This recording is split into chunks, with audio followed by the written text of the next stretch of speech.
નમસ્કાર દર્શક મિત્રો, મિરર ઓફ ધી વર્લ્ડમાં આપ સૌનું હાર્દિક સ્વાગત છે। બળાત્કાર અને પોક્સોના ગુનામાં સંડોવાયેલા આરોપીને કલ્યાણી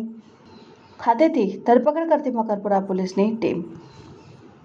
નાસ્તા ફરતા આરોપીને શોધી કાઢવા સારું વડોદરા શહેરના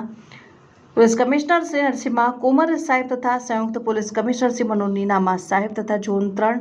અધિક police commissioner doctor Leena Patil સાહેબ તથા એફ ડિવિઝનના મદદનીશ પોલીસ કમિશનર શ્રી પ્રણવ કટારિયા સાહેબ નાઓને જરૂરી સૂચના અને માર્ગદર્શન આપેલ, જે આધારે વડોદરા શહેર ઝોન 3 અધિક police commissioner doctor Leena Patil સાહેબ નાઓના સીધા સુપરવિઝન અને માર્ગદર્શન હેઠળ Makarpura police station Shri J N. Parmar નાઓને મકરપુરા પોલીસ સ્ટેશનના police sub inspector Shri S A. Phuldhara તથા પોલીસ ટીમને તાત્કાલિક આરોપી પ્રણવ ઉર્ફે રાહુલ પ્રસાદ કુમાર મંડલની ધરપકડ કરવા સારું વતનના સરનામે એટલે કે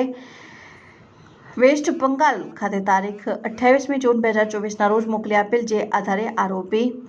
તેઓના રહેણાંક સરનામે હાજર નહીં મળતા ઘરેથી ભાગી ગયેલ હોવાની હકીકત જાણતા ટેકનિકલ અને હ્યુમન સોર્સને આધારે તેઓ બીજી જગ્યાએ કલ્યાણીનગર ખાતે ભાડી રહેતો હોવાનું જણાઈ આવેલ અને ધરપકડ કરીને આગળની કાયદેસરની કાર્યવાહી હાથ ધરવામાં આવેલ।